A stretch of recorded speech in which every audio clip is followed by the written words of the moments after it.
there's one word that sums up Brian Burke, it is truculent. They won a goddamn lottery. They got the best player in the game. Is that available to me? He played with truculence, and it's a quality he sought out on the NHL teams that he built. Turning truculence into a hockey term, well, that also tells you something about the cerebral side of Burke. Harvard law grad, analytical, but also gruff and fearless, a quality you can see in his current job on Hockey Night in Canada. Whether it's his defense of fighting or his support for LGBTQ causes, You Can Play works to eliminate anti-gay attitudes in sport. We're now joined by hockey players from around the world supporting my son Brendan's simple message. And in part, it's a way for him to honor his son Brendan, who died in a car accident. And he wrote about that in his new memoir, Burke's Law. He was handsome and smart and sweet, and everybody loved him. I know that he would have been a star, and we're going to make sure that his legacy continues. We spoke in his Toronto home, careful to stay distant physically. How are you? Good, how are you? Good. Shake hands, but we're not supposed to. Exactly. We'll stay 6 feet apart here. And the tie remains untied? The tie remains untied. Okay. Hockey fans know who you are, but probably some of our viewers don't. How would you describe yourself to them? Well, I think what people see is the persona I wanted to cultivate as a league executive and a team executive was a gruff, no-nonsense guy. And that's what people think, and that's fine. Okay, so flesh that out for us a little bit. What are you actually like? Well, around my family and friends, I have a good sense of humor. I like to joke around. Like to have a beer, like to talk hockey, like to spend time with my kids. I do a lot of charitable work, and people know about some of that, and a lot of it they don't, and that's fine too. But you know, the outside of your face is still not smiling at this point. Well, I don't smile that much. So. How do you like the TV gig? I love it. I like the people I work for. My bosses are really good, and I like the people I work with. I get to talk hockey. I get to watch hockey. I love it. I want to ask you a personal question. You know, here's a book here with your son, Brendan. Very touching in your book as you talk about his death in a car crash. How has that changed you?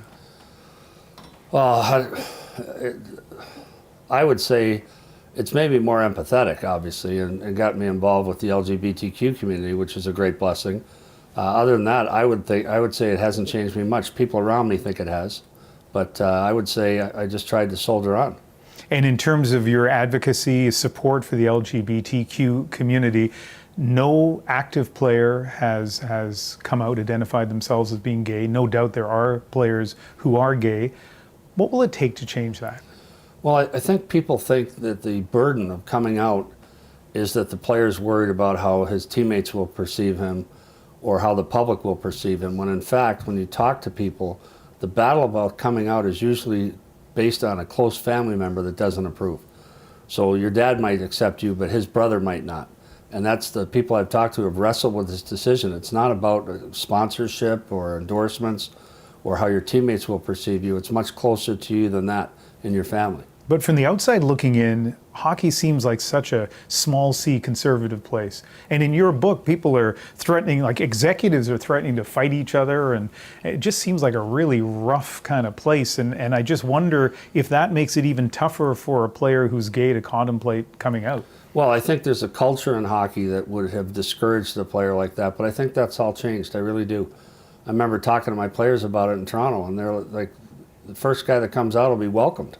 The whole key is, can he help us win? They don't care who he goes home with. They're like, can you help us win? And that's the whole mission of You Can Play. If you can play, you can play. Is if you can contribute to this team, you're welcome here. Doesn't matter what church you go to, doesn't matter what color you are, doesn't matter who you go home with.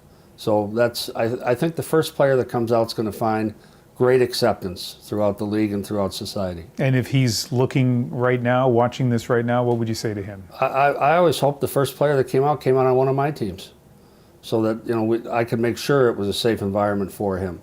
But I would say to that player, come out. You'll find the world is ready for you. The hockey world is ready for you. Let's talk about fighting. And I know some people are going to roll their eyes, either that I'm asking you about fighting or that you're going to say there's a place for fighting. But that's very much your view, right? Yes.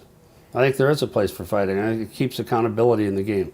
I would hate to see the day come when fighting is banned in the league. I'm sure that day is going to come.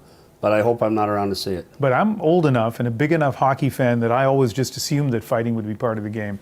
But lately I've heard players talk about, retired players, about the lasting damage fighting caused them, you know, broken orbital bones, emotional pain, people who would dread going to the rink because they knew the next day they were going to fight somebody, not as a safety valve, but as a contrived kind of arranged fight. And I just wonder if we've kind of been sold a bill of goods when it comes to fighting. No, I don't think so. If people say you have fighting because it sells tickets, well, if that's the case, we're doing a pretty poor job of it, because you're going to see a fight every fourth game now in the NHL. So if that's the case, that's not it. The stage fight, a lot of times people would say, oh, that's a stage fight, whereas a more knowledgeable hockey person would know that goes back 8 games ago when they played, and that player got a cheap shot in on somebody. I mean, I fought a guy once 2 years after he cheap shotted me. I didn't get a chance to fight him for 2 years, then I fought him. and he said to me, what was that for? And I told him, and he said, he remembered. He speared me in the back of my calf. So that was when I was a junior in college. The next year he turned pro. It was Dave Lumley, played for Edmonton.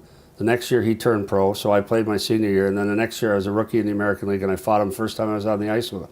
So to me, it's not about selling tickets. And the notion that guys would lose sleep and stay up, there were guys that would have 40 fighting majors back in the day. And it was crazy. And the league has legislated that type of fighting out and that volume of fighting out. But the notion that someone runs your goaltender and someone's going to step up and do something about it, I hope we always keep that in the game. You know, the story you tell, you and Dave Lumley, kind of highlights 2 things about you. First of all, you hold a grudge. Yeah, I'm Irish. We're professionals at it. And the other, I almost saw a smile there, by the way. And the second thing about you is you are unabashedly an advocate of fighting, not just on the ice, but I mean, you kind of are willing to fight off the ice as well. Yeah. I mean, there's things that are worth fighting for in my mind. So I'm not afraid of that. I don't apologize for that. I worry that, I'll tell you a story. I was with a guy about 10 years ago now. We were doing a level 6 coaching seminar in Washington. And he said to me, I'm worried about my kids. The boys were 10 and 11. They'd never been in a fight. And he said, when you were a kid, didn't you get in fights on the playground? Didn't you, it was fun, it was something to do.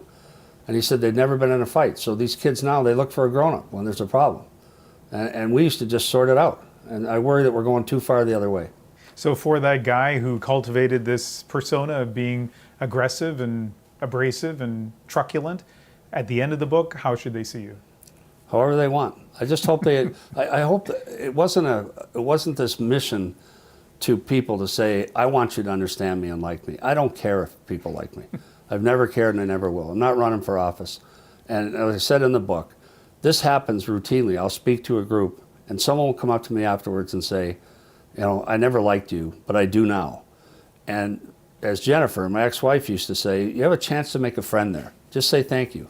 And what I say to the guy is, I didn't care what you thought yesterday, and I certainly don't care today, because I don't. Like the number of people I care about, deeply care about, that's a very small number. So I hope people enjoy the book, first of all. That's why you write a book, that people will enjoy it and learn something from it. And that was my mission.